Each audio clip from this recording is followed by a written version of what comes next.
नमस्कार दोस्तों। तो कल हमने एक बुक शुरू की थी। ये देखिए बुक, हमारा राजस्थान, ये इस नाम से बुक शुरू की थी। और इसका हमने जो पहला लेसन था, पहला अध्याय था हमारा, उस पहले अध्याय को हमने बढ़िया तरीके से पढ़ लिया है।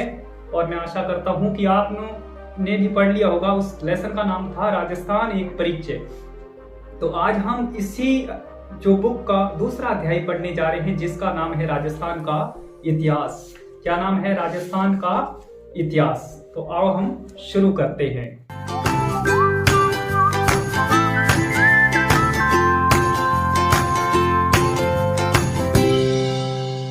इस अध्याय का नाम है राजस्थान का इतिहास। पढ़ना शुरू करते हैं। चित्तौड़गढ़ जिले के छोटे से गांव भाटोली का छात्र रमेश दीवार पर लगे राजस्थान की मानचित्र को ध्यान से देख रहा था। छात्र है भाटोली का, और वो किसको देख रहा था? राजस्थान के मानचित्र को। उसने अपने शिक्षक से प्रश्न किया, सर, आपके राज्य का नाम राजस्थान है, तो हमारे क्षेत्र को मेवाड़ क्यों कहते हैं? मेरे मामा जोधपुर में रहते हैं, पर वो कहते हैं कि हम मारवाड़ में रहते हैं, ऐसा क्यों? शिक्षक ने कहा, रमेश, ये मेवाड़, मारवाड़ हमारे क्षेत्र के प्राचीन नाम है। तो आप समझ गए होंगे, क्योंकि जो हमारे ये क्षेत्र है, इनके प्राचीन नाम, कहीं पर मेवाड़ है, कहीं पर मेवाड़ है, कहीं जांगल प्रदेश है, तो अलग अलग से नाम हुआ करते थे। राजस्थान जो आज हमें दिखाई देता है, पुराने समय में ये ऐसी राजनीतिक इकाई नहीं था जैसे आज राजस्थान है। इस प्रकार का राजस्थान पहले नहीं था। ये कई खंडों में विभाजित था पहले ये राजस्थान। प्राचीन काल में राजस्थान विभिन्न जनपदों व अंचलों में विभक्त था। ये जनपद एवं अंचल भौगोलिक स्थान अथवा वहां रहने वाली जाति के नाम से जाने जाते हैं, जैसे जांगल, मरु, अर्जुनायन, शिवी, मेवात, हाड़ौती आदि।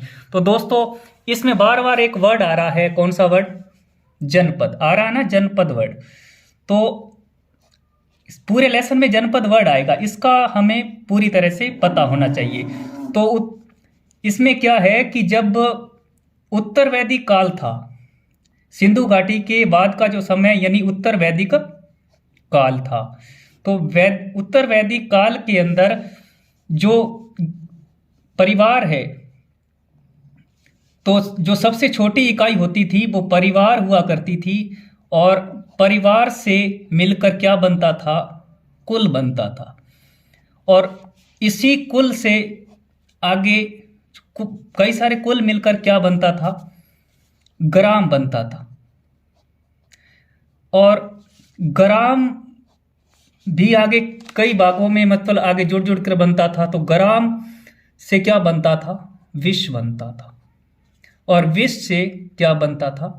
जन बनता था। और जन से क्या बनता था? जनपद बनता था।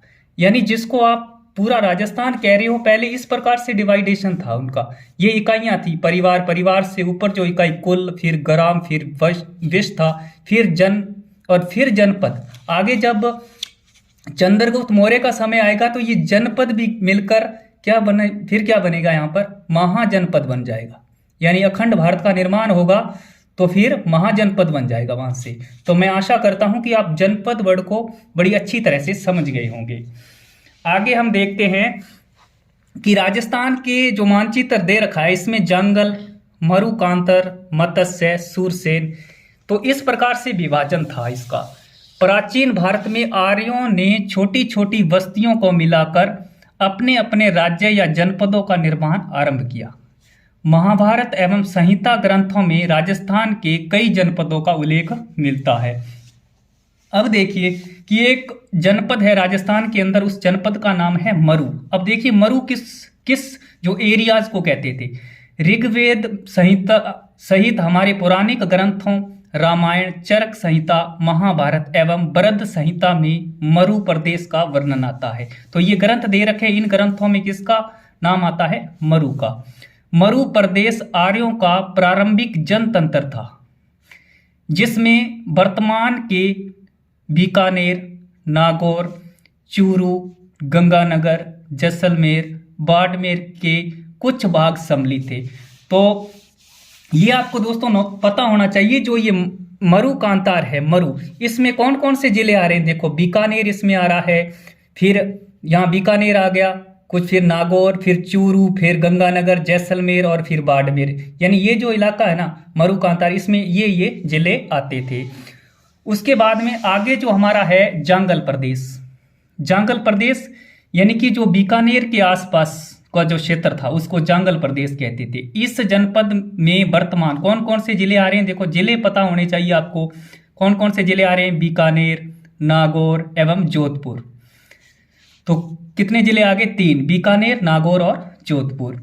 इसकी राजधानी अहिछत्रपुर थी। आपको पता होना चाहिए जांगल प्रदेश की जो राजधानी है उसका नाम क्या है? अहिछत्रपुर, जिसका साम्य वर्तमान नागौर से प्रतीत होता है। आज जो वर्तमान में नागौर के आसपास का जो एरिया है वो जांगल प्रदेश की राजधानी हुआ करती थी और उसका नाम क्या था? अहिछत्रपुर। पौराणिक आख्यानों के अनुसार यादव वंश के बलराम एवं श्री कृष्ण द्वारिका जाते समय इसी क्षेत्र से गुजरे थे, यानी जांगल क्षेत्र से वो गुजरे थे। कौन?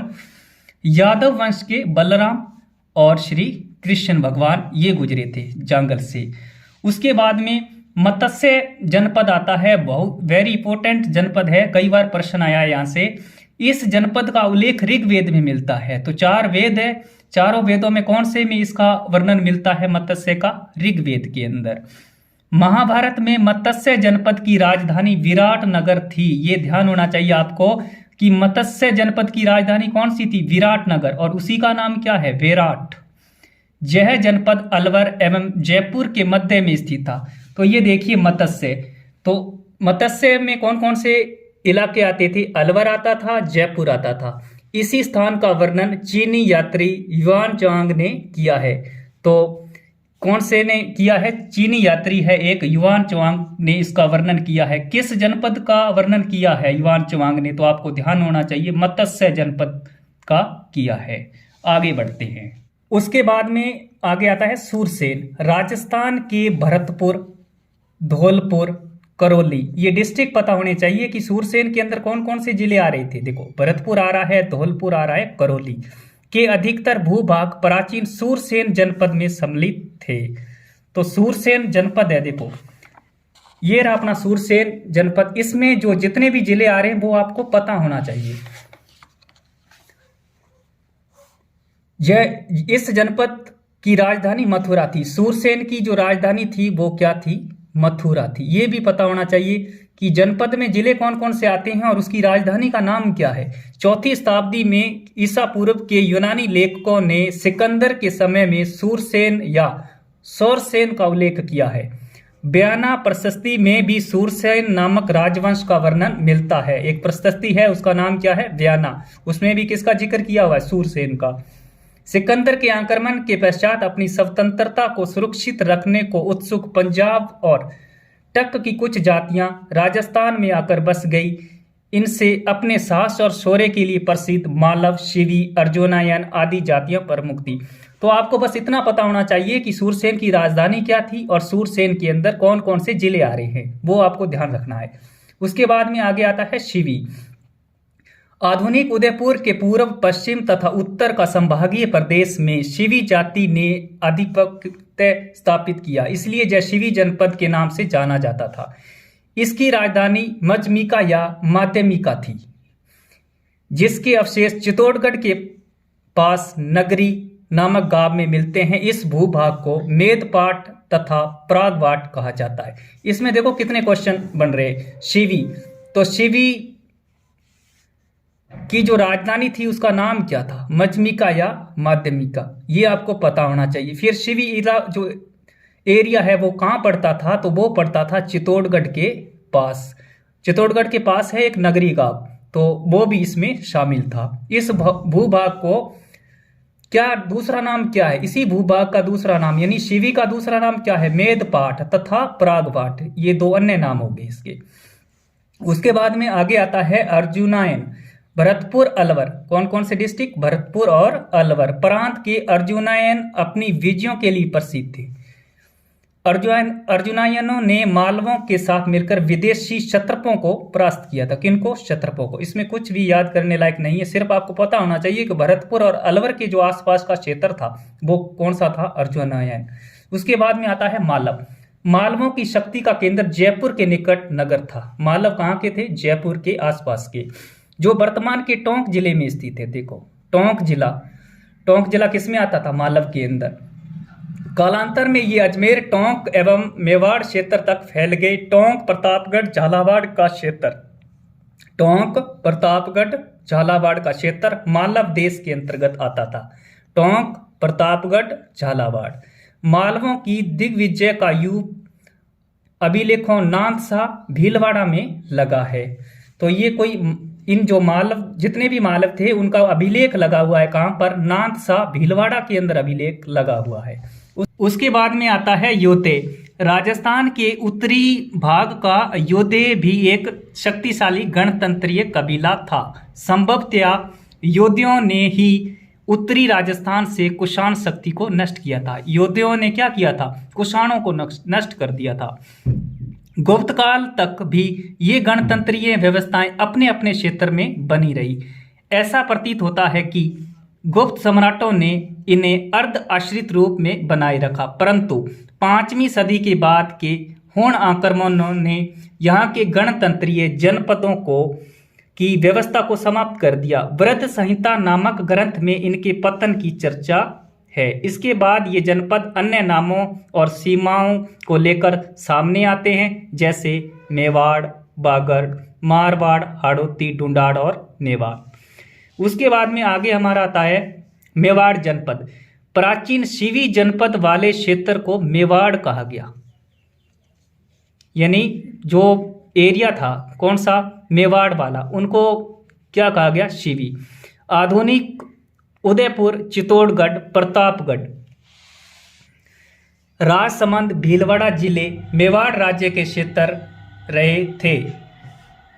इस क्षेत्र पर 7वीं शताब्दी से आधुनिक राजस्थान के निर्माण तक गोहिल सिसोदियों वंश का राज्य रहा। नागदा, आड़, कल्याणपुर, चित्तौड़गढ़, कुंभलगढ़, चामंड, उदयपुर आदि समय समय पर इसकी राजधानी रही। यहाँ की बोली मेवाड़ी थी। तो मेवाड़ है तो मेवाड़ की जो बोली होगी कौन सी होगी? मेवाड़ी होगी। बागड़ आता है। राजस्थान में 2 क्षेत्र बागड़ के नाम से जाने जाते हैं। इंपॉर्टेंट क्वेश्चन है, बागड़ के अंदर कौन कौन से जिले आते हैं? 2 जिले आते हैं। कौन कौन से? डूंगरपुर और बांसवाड़ा। दूसरा पिलानी के पास नरड़, भादरा, नौर तथा कन्नड़ा का क्षेत्र, यानी जिले 2 आ रहे हैं, जिले ध्यान रखना आप। किंतु अधिकतर दक्षिणी राजस्थान के डूंगरपुर, बांसवाड़ा के भूभाग को बागट या बागड़ कहा गया। इसकी बोली को बागड़ी कहा गया। तो बागड़ में कौन कौन से जिले आते हैं? डूंगरपुर और बांसवाड़ा। और बागड़ की जो बोली थी उसको किस नाम से जाना जाता है?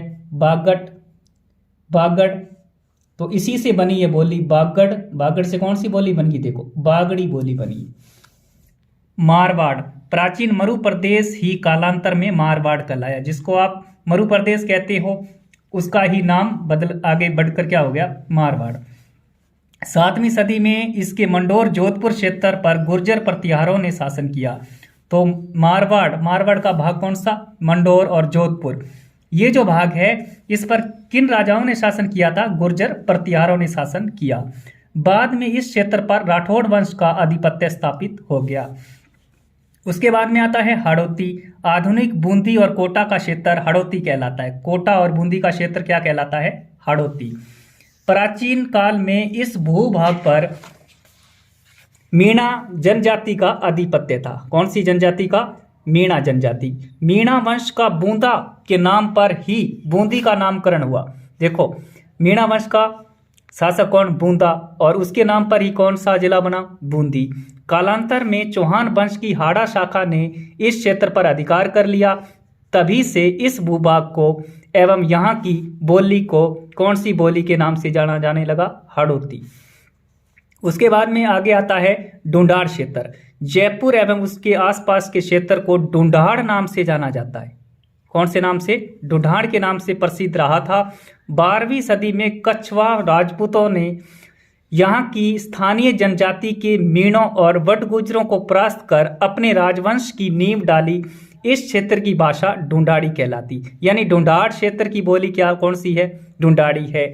तो ये इलाका कौन सा है, जयपुर के आसपास का क्षेत्र है। कौन से राजाओं ने शासन किया, कछवा वंश ने यहाँ पर शासन किया था। उसके बाद में आता है मेवात, अलवर भरतपुर का वह क्षेत्र, यहाँ मेव जाति की अधिकता रही। कौन सी जाति की, मेव जाति की। तो उसको, उस इलाके को क्या कहते हैं, मेवात कहलाता है। मेवातियों का प्रसिद्ध नायक, ये जो मेवात है इनका एक प्रसिद्ध नायक था, उसका नाम क्या था, हसन खान मेवाती। क्या नाम था, हसन खान मेवाती, जो खानवा के युद्ध में, खानवा का युद्ध राणा सांगा की ओर से बाबर के विरुद्ध लड़ता हुआ मारा गया था। कौन, हसन खां मेवाती का जिक्र किया है। कहते हैं हसन खां मेवाती खानवा के युद्ध में राणा सांगा की तरफ से लड़ा था और राणा सांगा और बाबर के मध्य युद्ध हुआ था, तब ये हसन खां मेवाती क्या हुआ था, मारा गया था। इन सब अंचलों के अतिरिक्त भी राजस्थान के कुछ अन्य क्षेत्र, जैसे अब इसके अलावा कुछ अन्य क्षेत्र आ रहे हैं, उनका भी आपको याद रखना है पूरी तरह से। जैसे जैसलमेर, जैसलमेर को क्या कहते हो, माड। इंपॉर्टेंट क्वेश्चन है कि आपको जिले दे देगा, जैसे जैसलमेर, जोधपुर, बीकानेर, नागौर, इधर आपको माड लिख देगा, कुछ कहीं पर कुछ और लिख देगा, तो मिलान करना पूछ सकता है। तो ध्यान रखना, जैसलमेर का जो क्षेत्र था उस क्षेत्र को क्या कहते थे, माड या बल, इसी का नाम माड या फिर बल है। जोधपुर का दक्षिण भाग गुर्जरदा, प्रतापगढ़ को कांठल और झालावाड़ का क्षेत्र मालवा, चूरू, झुंझुनू, सीकर वाला क्षेत्र क्या कहलाता है, शेखावटी। शेखावटी में कौन कौन से जिले आ रहे हैं, देखो चूरू आ रहा है, झुंझुनू आ रहा है, सीकर आ रहा है, ये क्षेत्र शेखावटी कहलाता है। फिर देखिए ब्यावर अजमेर का क्षेत्र, इसको क्या कहते हो, मेरवाड़ा। ब्यावर और अजमेर का क्षेत्र क्या कहलाता है, मेरवाड़ा के नाम से जाना जाता है। राजस्थान और इसके विभिन्न क्षेत्र भूगोल और परिस्थितियों के फलस्वरूप अनेक बोलियों, वेशभूषाओं, व्यवहार और परंपराओं का धनी है। शिक्षक द्वारा अपनी बात समाप्त करते ही रमेश और उसके साथियों को ऐसा लगा कि वे राजस्थान के हर अंचल को समझ चुके हैं। क्या आपको भी ऐसा लगता है? तो दोस्तों हमने लेसन पूरी तरह से कंप्लीट कर लिया है। अब हम देखते हैं इन जो इस बुक के सामने जो क्वेश्चन दिए हैं, अभ्यास प्रश्न, उन प्रश्नों को देखते हैं। मत्स्य जनपद की राजधानी थी, पढ़ लिया ना आपने पूरी तरह से मत्स्य जनपद को। तो बताइए कौन सी राजधानी थी, मथुरा थी, अहिछत्रपुर थी, विराटनगर थी या बागौर थी। तो आप देखिए मथुरा, सूरसेन था ना, उसकी राजधानी मथुरा थी। और जांगल प्रदेश की राजधानी क्या थी, अहिछत्रपुर थी। मत्स्य जनपद की जो राजधानी थी वो विराटनगर थी। तो अपना आंसर क्या है, विराटनगर। मत्स्य जनपद की राजधानी कौन सी थी, विराटनगर। फिर आता है कोटा बूंदी वाला क्षेत्र कहलाता है हाड़ौती या फिर जांगल। जांगल तो भी अपना जैसे नागौर है, जोधपुर है, बीकानेर है, वो क्षेत्र कहलाता था, ठीक है। और तो हाड़ौती है, कोटा बूंदी वाला क्षेत्र क्या कहलाता है, हाड़ौती कहलाता है, ये सही होगा। ब्यावर अजमेर का क्षेत्र पढ़ लिया ना आपने, पीछे पढ़ा था कि जो ब्यावर और अजमेर का क्षेत्र है उस क्षेत्र को क्या कहते हैं, मेरवाड़ा। क्या कहते हैं, मेरवाड़ा के नाम से जाना जाता है। उसके बाद में जयपुर और उसके आसपास के क्षेत्र की भाषा पढ़ा था ना, ढूंढाड़ को पढ़ा था आपने, जयपुर को। तो जयपुर यानी ढूंढाड़, ढूंढाड़ की भाषा कौन सी थी, तो ढूंढाड़ की भाषा थी ढूंढाड़ी। कौन सी भाषा थी, ढूंढाड़ी भाषा। उसके बाद में महाभारत कालीन किन्हीं दो जनपदों के नाम बताइए, तो आप बहुत सारे जनपद पढ़ लिए। फिर आगे आता है शेखावाटी में कौन कौन से जिले आते हैं, बताइए। आएगा जिला शेखावाटी, कौन सा भाग है, शेखावाटी। तो इसके अंदर कौन कौन से जिले आ रहे हैं, सीकर आ रहा है। कौन सा जिला, सीकर। सीकर के साथ में झुंझुनू जिला आ रहा है, ठीक है जी। आगे हमारा प्रश्न है हसन खान मेवाती कौन था। तो हसन खान मेवाती आपको पता है, खानवा का युद्ध हुआ था। कौन सा युद्ध, खानवा। तो ये युद्ध कब हुआ था, 1527 के अंदर। किन किन के मध्य हुआ था ये युद्ध, तो ये जो युद्ध हुआ था राणा सांगा और बाबर के मध्य युद्ध हुआ था। किन के मध्य, बाबर के मध्य। तो राणा सांगा की तरफ से था, राणा सांगा की तरफ से था कौन, हसन खान मेवाती। कौन था? हसन खान मेवाती था। और ये मेवातियों का क्या था? नायक था। हसन खान मेवाती कौन था? मेवातियों का नायक था। राणा सांगा की तरफ से लड़ रहा था। किसके विरुद्ध लड़ रहा था? बाबर के विरुद्ध लड़ रहा था। कब? कौन सा युद्ध लड़ रहा था? खानवा का। और खानवा का युद्ध हुआ कब था? 1527 के अंदर। दोस्तों, ये पूरी तरह से लेसन आज हमारा कंप्लीट होता है। कल हम पढ़ेंगे हमारा अगला अध्याय, इतिहास जानने के स्रोत। धन्यवाद।